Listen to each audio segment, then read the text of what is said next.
12వ వచనంలో ఏం చెప్తున్నాడు చూడండి. మాకు జ్ఞాన హృదయము కలుగునట్లుగా చేయి. మాకు జ్ఞాన హృదయం కలుగునట్లుగా చేయి ప్రభువా. ఎందుకంటే మా దినములు లెక్కించుటకు మాకు మా దినాలు లెక్కించడం మాకు నేర్చుకుంటున్నాడు. ఏమంటే మీకు తెలియదు, మీకు ఎన్ని దినాలు లెక్కిస్తుంది రాదా? మీకు ఎన్ని సంవత్సరాలు, ఎన్ని నెలలు, ఎన్ని రోజులకు తెలుసా లేదా? మరి మా దినాలు లెక్కించడం మాకు నేర్పని ఎందుకుంటున్నాడు? ఆ గెలవదా? అంత జ్ఞానం లేదా మోస గారికి? నీకు నాకు అంత జ్ఞానం లేదా? ఇప్పుడు నీ వయసు లెక్క పెట్టంటే నువ్వు ఖచ్చితంగా చెప్తావు కదా, ఈ సంవత్సరం ఈ నెలలు రోజు అయింది ఈ రోజుకి. మరి ఇదేంటి విచిత్రంగా మా దినములు లెక్కించుట మాకు నేర్పు. మాకు జ్ఞానం లేదు, మేము లెక్కించలేకపోతున్నాం. మాకు జ్ఞాన హృదయం కలుగు చేయము. మా దినాలు లెక్కించు. ఎందుకని? చూస్తున్న మొత్తం తగ్గిపోతా వస్తుంది. ఆది నుంచి అపరాధం నుంచి చూస్తూ ఉంటాయి. మరి ఏ దినాలు లెక్కించమంటున్నాడు ఆయన అంటే ఇప్పుడు మీకు చెప్తున్నాను. మోషే అన్న దానికి అర్థం ఏంటి? మా దినాలు లెక్కించడం నాకు రావట్లేదయ్యా, ఒకసారి నాకు జ్ఞానం ఉంటుంది దయచేసి నేర్పించంటే, నువ్వు పుట్టినప్పటి నుంచి రక్షణ పొందకుండా ఉన్న దినాలు ఎన్ని? అంటే లోకంలో పాపంలో గడిపిన దినాలే కాదండి. లోకంలో పాపంలో గడిపిన దినాలను రక్షణ పొందక వరకు లోకంలో పాపంలో గడిపిన దినాలు ఎన్ని? ఏ టైంలో రక్షణ పొందావు? అప్పటికి ఎంతకాలం వేస్ట్ అయింది నీ జీవితంలో? నువ్వు రక్షణ పొందుకున్న తర్వాత మంచిగా బుద్ధిగా నడుచుకొని, భక్తి కలిగి నడుచుకొని, పవిత్రంగా నడుచుకొని, దేవునికి భయపడుతూ, దేవుని సంఘానికి క్రమం తప్పకుండా దేవుని సంఘంలో మరి పాల్గొంటూ, పరిచర్యల్లో పాల్గొంటూ, దేవుని సువార్తల్లో పాల్గొంటూ, సంఘానికి సహకరిస్తూ, దైవజనులకు సహకరిస్తూ, భక్తి కలిగి పవిత్రంగా పాపం జోలికి పోకుండా ఎన్ని రోజులు ఉన్నాం అది కూడా రాసుకో.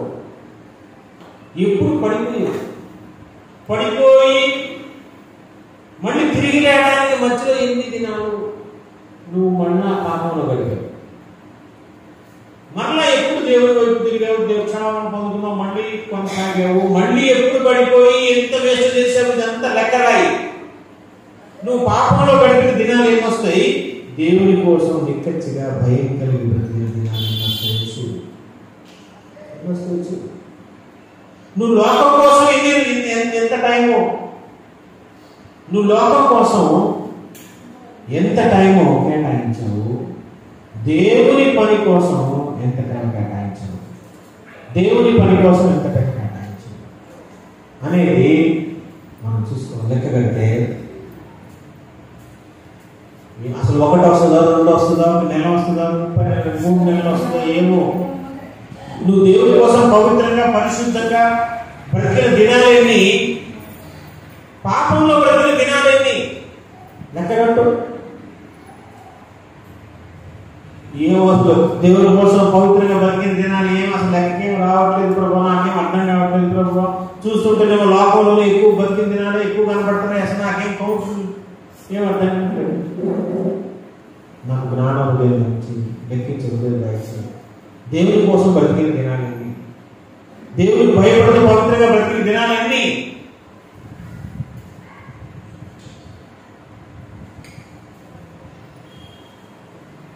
మాయా వేషాలు వేస్తూ ఉంటాము చాలా మంది. అంటే మనం యాక్టింగ్ చేస్తూ ఉంటాం, దేవుళ్ళు భక్తిగా ఉన్నట్టు యాక్టింగ్. ఆ యాక్టింగ్ దినాలు ఎన్ని ఉన్నాయి? మారు మనసు పొందామంటూ చెప్పుకుంటూ 10 మంది చేత వందనాలు స్వీకరిస్తూ, మంచిదానిలాగా మంచివాడిలాగా ఎదుటివారి దృష్టిలో కనబడుతూ, ఎవరికి తెలియకుండా నీచమైన, చండాలమైన, పాపిష్టి భరితమైన జీవితాన్ని గడిపిన దినాలు ఎవరికి వాళ్ళే. దేవుడి కోసం మనం బ్రతికిన దినాలు ఇన్ని రోజులు ఆయుష్ దేవుడు నీకు ఇస్తే నువ్వు ఎన్ని రోజులు దేవుడి కోసం ఉపయోగపడ్డావు? దేవుడు చెప్పినట్టుగా ఎన్ని రోజులు నువ్వు బ్రతికో భయం కలిగి? అసలు దినాలేని నువ్వు దేవుడి కోసం బ్రతికిన దినాలేని? నీ దినాన్ని కౌంట్ చేయడం అసలు నీకు వచ్చా? లోకం కోసం బ్రతికి, అందుకే భయం తెచ్చుకున్నాను. రాకడ సమీపిస్తుంది, యేసు త్వరలో రాబోతున్నాడు. మనం యాక్టింగ్ చేయటం వల్ల మనుషులు చప్పట్లు కొట్టవచ్చు, నువ్వు గొప్పడు అని మంచిదాన్ని. కానీ యేసయ్య వచ్చే క్షణం నీ ఒడుగు స్టార్ట్ అయిపోతుంది. ఎందుకంటే మన జీవితాలు మనకు తెలుసు కదా, మనం ఏమైనా మనకు తెలుసు కదా. మనం ఇంట్లో యాక్టింగ్ చేసి బయట మంచుల్లా ఉందామన్న సంగతి మనకు తెలుసు కదా. ఆ డూబంతా బయటపడిపోతుంది కదా యేసయ్య వస్తే. నీ జీవితం ప్రత్యక్ష పడిపోతుంది. కరెక్ట్గా సినిమా ఇచ్చేస్తుంది కదా. ఎవరు లేనప్పుడు ఎక్కడికి వెళ్ళావు, ఏం మాట్లాడు, ఎవరితో మాట్లాడు, ఏం మాట్లాడు, ఫోన్లో మాట్లాడు, మెసేజ్లో మాట్లాడు, నీ పరిస్థితి, నీ జీవితం ఏంటి, నీ భర్తకు తెలియకుండా, నీ పిల్లలకు తెలియకుండా, నీ భార్యకు తెలియకుండా ఎవరు ఏం చేస్తున్నావు. మనుషులను మనం మాయ చేయించింది, దేవుడిని మోసం చేయలేదు, మాయ చేయలేదు. రేపు నీ భర్త కూడా నీ భార్య కూడా చూస్తుంది.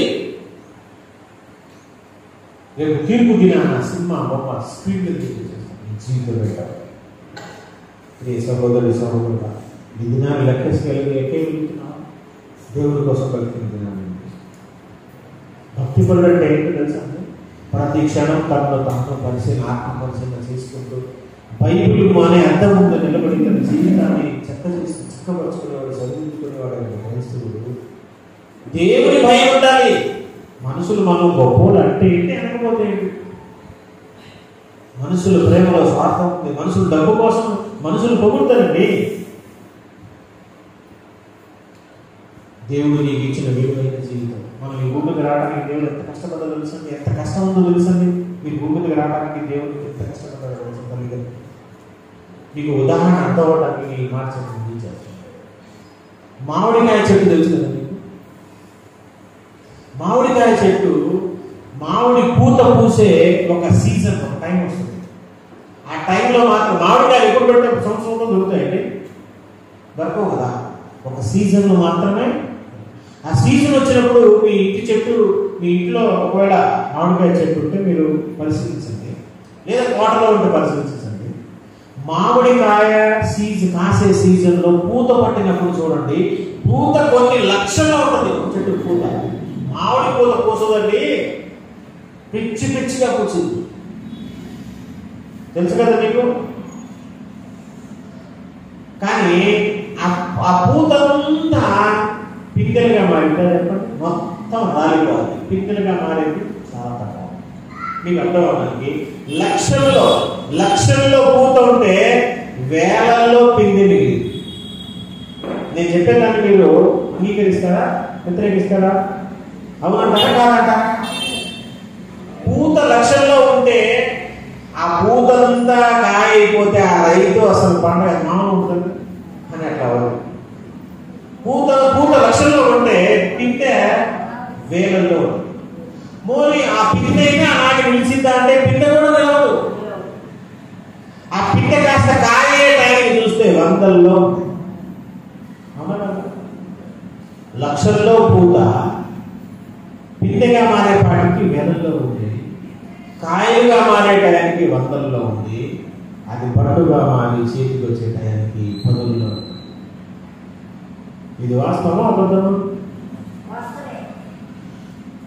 మరి లక్షల పూత పట్టింది, కానీ చేతికి ఫలంగా వచ్చే పాటికి మాత్రం కొన్ని పదుల్లోనే మాత్రం ఒక చెట్టుకి 70, 80, 200, 300. ఇది మీకు అర్థమైతే ఇంకొక విషయాన్ని మీరు అర్థం చేసుకోవాలి. ఏంటంటే తల్లి గర్భములో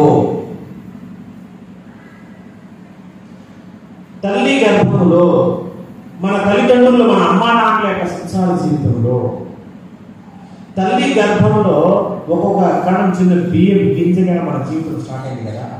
అలాంటి బియ్యం గింజలాగా చిన్న కణాలు, ఒక్కొక్క కణం ఒక్కొక్క మనిషి. తండ్రి గర్భము నుంచి తల్లి గర్భములోకి కొన్ని లక్షల జీవ కణాలు వస్తాయి. శుక్ర కణాలు అంటారు. ఒక్కొక్క కణం ఒక్కొక్క గింజ, మనం ఒక్కొక్క వ్యక్తి కొన్ని లక్షలు వస్తాయి. కానీ అవి పురుగుల్లా ఉన్నాయి, చిన్న పురుగుల్లా.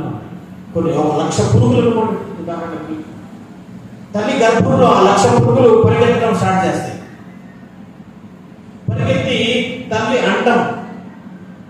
అండము ఒక పురుగుకు మాత్రమే ఛాన్స్ ఇస్తుంది. ఆ పురుగు అండంలో దూరిన తర్వాత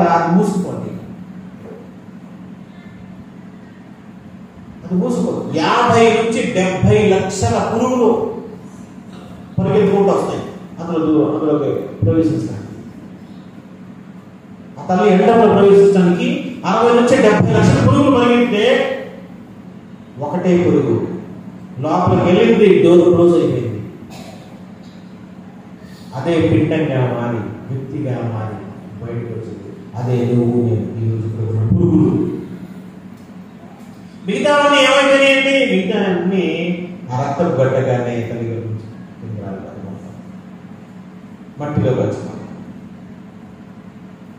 లక్షలుగా బయలుదేరితే అందులో పరిగెత్తలేక అన్ని ఆగిపోయినాయి. నువ్వు మాత్రమే నేను మాత్రమే పరిగెత్తి లోపలికి వెళ్ళావు. మనం పరిగెత్తించింది దేవుడు. ఎందుకంటే దేవుని ఏర్పాటులో నువ్వు ఉన్నావు. మనం కొంచెం ఆలస్యమై ఉంటే, మనకంటే ఇంకో పురుగు ముందెళ్ళి ఉంటే నువ్వు పుట్టేదానివా? నేను పుట్టేవాడనా? మన చేత పరిగెత్తించింది ఎవరో? దేవుని ప్రణాళికలో నువ్వు ఉన్నావు. దేవుడిని ప్రేమించాడు. ప్రియ సహోదరి సహోదరుడా, నువ్వు ఎవడమైనా సరే, నువ్వు మంచివాడో చెడ్డవాడో నాకు తెలియదు, నీకే తెలుసు. నువ్వు చెడ్డవాడవని ఎందుకో యేసయ్యకు నేను ఇష్టపడ్డాడండి. యేసయ్యకు నువ్వు నచ్చావు. నేను భూమి మీద పుట్టించాలని ఆయన అనుకున్నాడు. ఆయన అనుకుంటే నువ్వు వచ్చావు. నీ తల్లిదండ్రులు అనుకుంటూ నువ్వు రాలేదు. 3 నెలల తర్వాత నీ అమ్మ చూసింది. నేను బయటకు వచ్చిన తర్వాత ఈ ముఖం నాలాంటి ముఖం ఉందని, ముఖం ఎట్లా ఉంది, ముక్కు ఎట్లా ఉంది, చెవులు ఎట్లా ఉందని మీ అమ్మ మీ నాన్న నేను చూసింది ఎప్పుడు? 3 నెలల తర్వాత. 9 నెలల ముందు నిన్ను పరిగెత్తించింది ఎవరు? మీ అమ్మ మీ నాన్న. దేవుడు ఇంత ఇష్టపడి, ఇంత కష్టపడి, నవమాసాలు నిన్ను లోపల కాపాడి, నీకు సహాయం చేసి బయటకు తీసుకొని ఇంత ఆయుష్ నీకు అనుగ్రహిస్తుంది. నువ్వు దేవుని కోసం నమ్మకస్తుడిగా బ్రతకకపోతే, నీకోసం ప్రాణం పెట్టాడు. ఇంత గొప్ప త్యాగం చెప్పండి. దేవుడు నీకు ఇంత చేశాడండి. నువ్వు దేవుడికి ఏం చేశావు? నాకు మీరు దేవుడికి ఏం చేశారండి? మన ప్రశ్నిస్తున్నా, మనం ఏం చేశాడు? దేవుడు ఇంత చేశాడు. నేను పరిగెత్తించాడు. నువ్వు పుట్టేటట్టు చేశాడు. పిల్లలు లేక చెట్ల చుట్టూ, పుట్ల చుట్టూ తిరుగుతున్నాడు. ఎంతమంది లేరు? నోములు, వ్రతాలు చేస్తున్నాడు.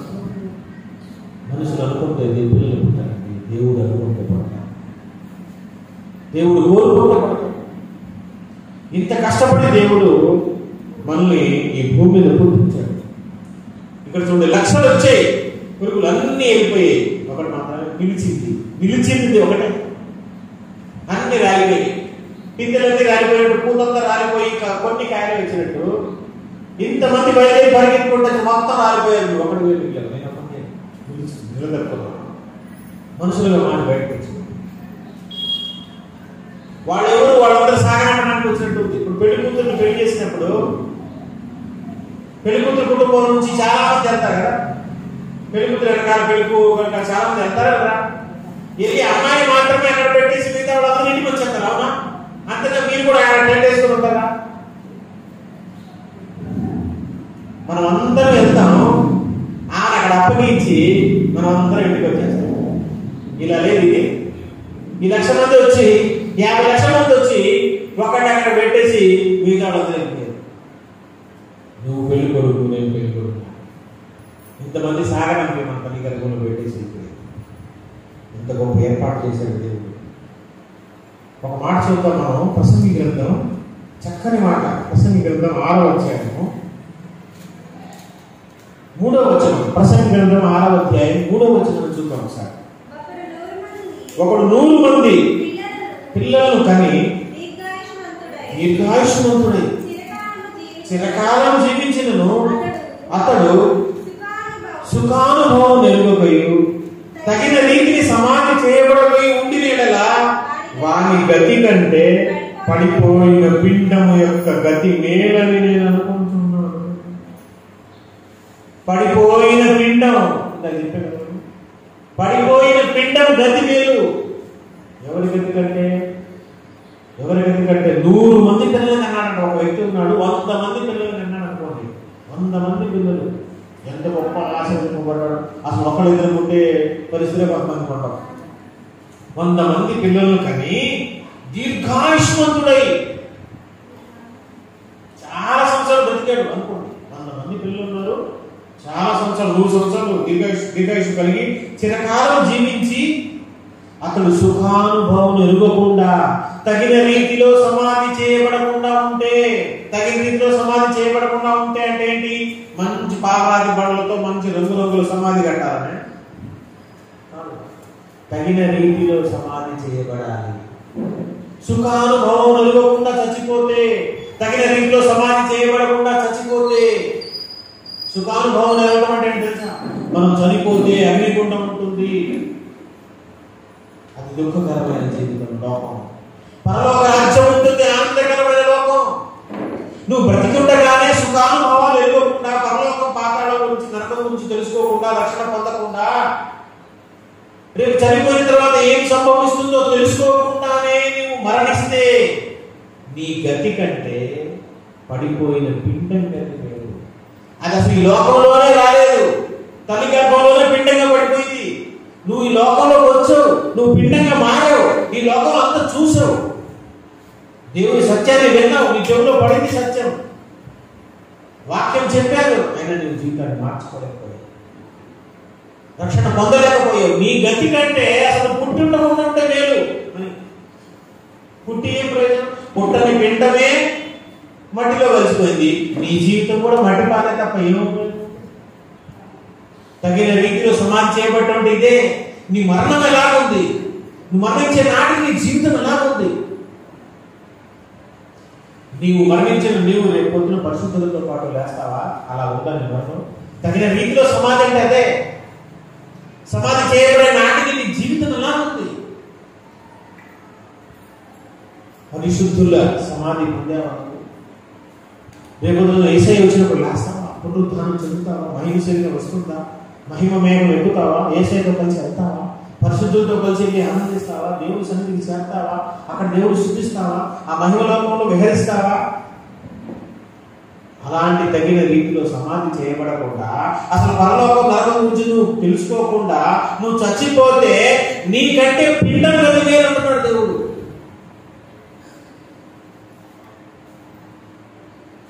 అందుకే దేవుడు ఇచ్చినటువంటి ఆయుష్కాలాన్ని విచ్చలవిడిగా నీ ఇష్టాని కోసం, నీ స్వార్థం కోసం వాడొద్దు.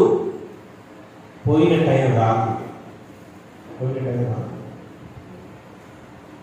అందుకే ఇదే ప్రసంగి గ్రంథంలోనే 7వ అధ్యాయంలోనే 17వ వచనంలో ఒక మంచి మాట చూడండి. ప్రసంగి గ్రంథం 7వ అధ్యాయం 17వ, అధికముగా దుర్మార్గపు పనులు చేయకుము, బుద్ధిహీనంగా తిరగవద్దు, నీ కాలమునకు ముందుగా నీ వేళ చనిపోదు.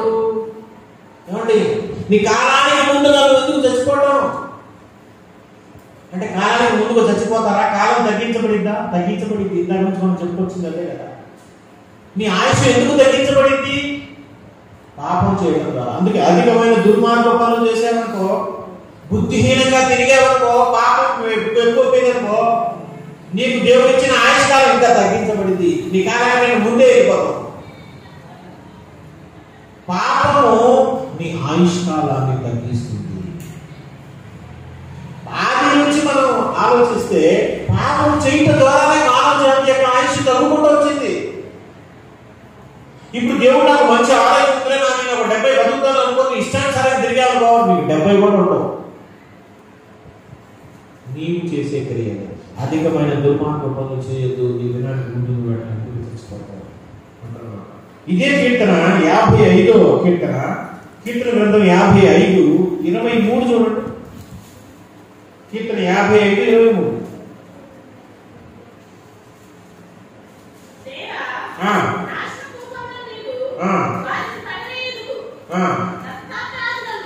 రక్తాపరాధులను సగము కాలమైన బతకరు. సగం కాలం కూడా బతకలేటవాడు ఎవరు? వాళ్ళు వంచకులు. ఏమిటి చదవండి, ఎవరు? రక్తాపరాధులు అంటే రక్తం అపరాధులు అంటే నరహత్య చేసిన వాళ్ళు. వంచకులు సగం కాలం కూడా బతకరు. ఎందుకంటే వాడు వంచకులు, వాడు రక్తాపరాధులు, అపరాధులు. వాళ్ళు సగం కాలం కూడా బతకరు. దేనివల్ల వాళ్ళు సగం కాలంలో వెళ్ళిపోవాల్సి వచ్చింది? వాళ్ళు చేసే పాపం క్రియలు సగం కాలం. అదే కనుక దేవుని యందు భయము భక్తి కలిగి నువ్వు బ్రతికే అనుకో, దేవుని మార్గంలో నడుచుకుంటూ దేవుని చేయి పట్టుకొని ఆయన సన్నిధిలో గడుపుతూ దేవుని పరిచయం చేస్తూ దేవుడు కోరుకున్నట్టుగా నీ జీవితం ఉందనుకో, దేవుడు నీకు ఇచ్చిన ఆయుష్ని తగ్గించడం కాదు, అవసరాన్ని పెంచడం కూడా. పాపం చేస్తే తగ్గిపోద్ది, పరిశుద్ధ క్రియలు చేస్తే పెంచబడి నీ బ్రతుకు మీద ఆధారపడింది. అది తగ్గటమా పెరగటమా? ఆయుష్ దేవుడి చేతిలో ఉంది. విచ్చలవిడి పాపం చేస్తే మధ్యలోనే పాపం. దేవుని కోసం బ్రతికితే ఇంకా ఆయుష్ పెరిగింది. 2వ రాజుల గ్రంథం 18వ అధ్యాయం చూడండి. 2వ రాజుల గ్రంథం 18వ అధ్యాయము 6వ వచనం నుంచి చూస్తే ఇక్కడ ఒక గొప్ప రాజు ఉన్నాడండి. ఆ రాజు పేరు హిజ్కియా. గొప్ప రాజు. 18వ అధ్యాయం 6వ వచనం చూస్తే 2వ రాజుల గ్రంథం 18:6 నుంచి చూస్తే అతడు యెహోవాతో 5వ వచనం కూడా చూద్దాం. అతడు ఇశ్రాయేలు దేవుని యెహోవా యందు విశ్వాసం ఉంచిన వాడు అతని తర్వాత వచ్చిన యూదా రాజుల్లోనూ అతని పూర్వీకులైన రాజుల్లోనూ అతనితో సమమైన వాడు ఒక్కడు కూడా లేడు. ఆయన ముందు కానీ తర్వాత కానీ ఎక్కడంటే గొప్పడు ఎవరు లేరట. ఆయన ఎందుకు ఎంత గొప్పడు అయ్యాడు, ఆయన ఏం చేశాడో తెలియదు. చూడండి, అతడు యెహోవాతో హత్తుకొని, చెప్పండి ఏం చేశాడు అతను? హత్తుకొని, దేవుడితో హత్తుకొని నడిచినటువంటి జీవితం. ఆయనను వెంబడించుటలో వెనుక తీయక, అంటే ఎప్పుడు వెనకడు వేరేదాన్ని వెంబడించే విషయంలో, అంటే జీవితాంతం యేసయ్యను వెంబడించాలి. జీవితాంతం ఆయన వెంబడించాడు, వెనుక తీయలేదు. ఆయన హత్తుకొని వెంబడించాడు. ఆయన మోషేకు ఆజ్ఞాపించిన ఆజ్ఞలన్నిటినీ, ప్రతి ఆజ్ఞలు వేయమన్నాడు ఆయన. ఎన్ని పాటిస్తున్నాడు ఆయన? జీవితాంతము ఆయన వెంబడిస్తూనే ఉన్నాడు, వెనకాడకుండా ఆజ్ఞలన్నిటినీ పాటిస్తూ ఉన్నాడు. ఆయన హత్తుకొని జీవించాడు. 3 పాటిస్తాడు. జీవితాంతం ఆయన వెంబడించాడు, వెనక్కి లేదు. మోషే ఆజ్ఞలన్నిటినీ పాటిస్తూ వచ్చాడు, ఆయన హత్తుకొని జీవించాడు. ఇగో ఇలా ఈ 3 ఆయన జీవితంలో ఉంది కాబట్టి, కావున యెహోవా అతనికి తోడుగా ఉండేది. తాను వెళ్ళిన చోటనెల్లా అతడు జయము. దేవుడు కావున కావున కావున ఎందుకు దేవుడు అతనికి తోడుగా ఉన్నాడంటే, ఇగో ఈ పనులు ఆయన చేశాడు కాబట్టి, ఇంత గొప్ప జీవితం ఆయన ఉంది కాబట్టి, వెనుక తీయలేదు కాబట్టి, ఆజ్ఞలు పాటిస్తున్నాడు కాబట్టి, దేవుని హత్తుకొని నడిచాడు కాబట్టి, అతని జీవితం అంతా విజయవంతంగా ముందుకు వెళ్ళింది. చివరిగా ఒక మాట చదివి ముగించింది. యెషయా గ్రంథం 38వ అధ్యాయము. అందుకే అతని జీవితంలో ఒక గొప్ప అద్భుతం జరిగింది. యెషయా గ్రంథం 38వ అధ్యాయము మొదటి వచనం చదివితే, యెషయా గ్రంథం 38 మొదటి నుంచి చూస్తే చూడండి, ఏం రోగం వచ్చిందంట? మన రోగం ఎవరికైనా వస్తుంది కదా. ఆయనకు మరణకరమైన రోగం వచ్చింది, చచ్చిపోయే రోగం వచ్చింది. అంటే తీరని రోగం, ఇక క్యాన్సర్ లాంటిది అనుకోండి ఉదాహరణకు, అది వస్తే ఇంక చచ్చిపోతాడు కదా. మరణకరమైన రోగం వచ్చింది. ఎవరికి? గొప్ప భక్తుడు. ఎంత గొప్ప భక్తుడో! దేవుని హత్తుకొని జీవించాడు ఆయన. ఆయన్ని వెంబడించడంలో ఎప్పుడు వెనకడగా లేదు. ఆయన ఆజ్ఞలన్నీ పాటించుకుంటాయి కదా. ఆయన జీవితం అంతా విజయమే. కానీ ఆయనకు మరణకరమైన రోగం వచ్చింది. రోగం వస్తే ఏం జరిగింది? అతనికి వచ్చి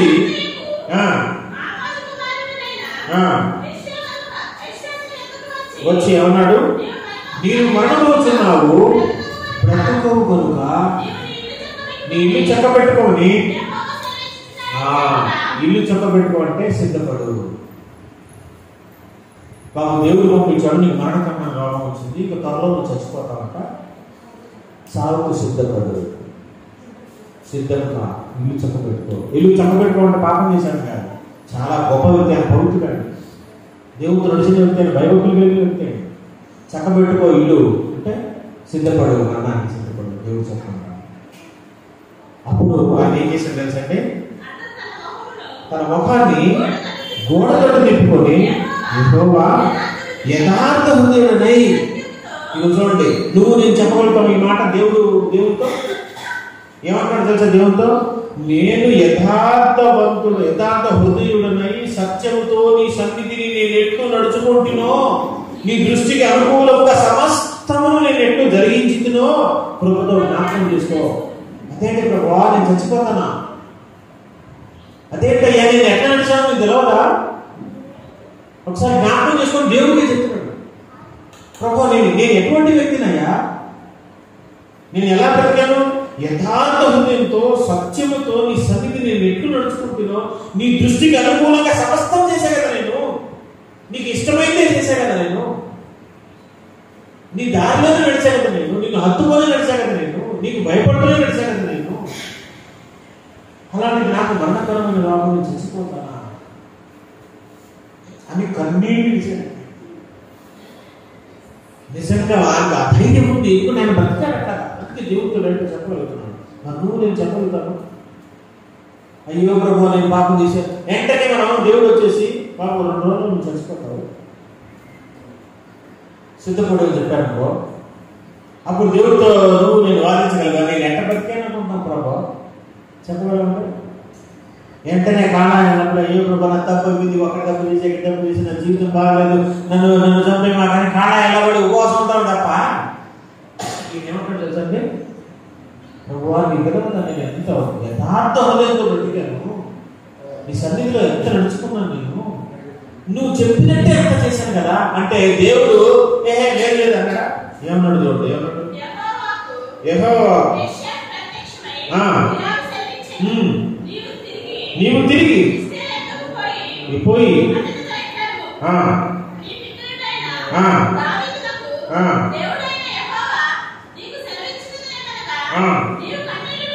నీవు కన్నీళ్ళు ఉండటం నేను చూశాను, నీ ప్రార్థన నేను అంగీకరించాను, ఇంకా 15 సంవత్సరాల ఆయుష్ చూపిస్తాను. అసలు ఇన్ని సంవత్సరాలు నేను బతుకుతానా అసలు అడిగాడు. నేను అడగకుండానే 15 సంవత్సరాల ఆయుష్. అప్పటికే ఆయన వృద్ధాప్యం, చాలా వయసు ఉంది, ఇంకా 15 సంవత్సరాల వయసు అడగకుండానే చేశాడు దేవుడు. కారణం ఏంటి? ఆయన చేసిన మంచి కార్యం, దేవుని మార్గంలో నడిచాడు, దేవుని హత్తుకొని నడిచాడు, దేవుని ఆజ్ఞలను భయపడి ఆజ్ఞానుసారంగా నడుచుకున్నాడు, యథార్థమైన హృదయంతో ప్రవర్తించాడు.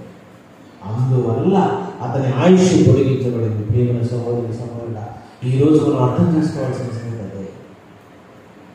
దేవుడు నీకు ఇచ్చిన ఆయుషే కాకుండా ఇంకా అత్యధికమైన ఆయుష్ యువకులకి నీవు పొందుకునే అవకాశం ఉంది.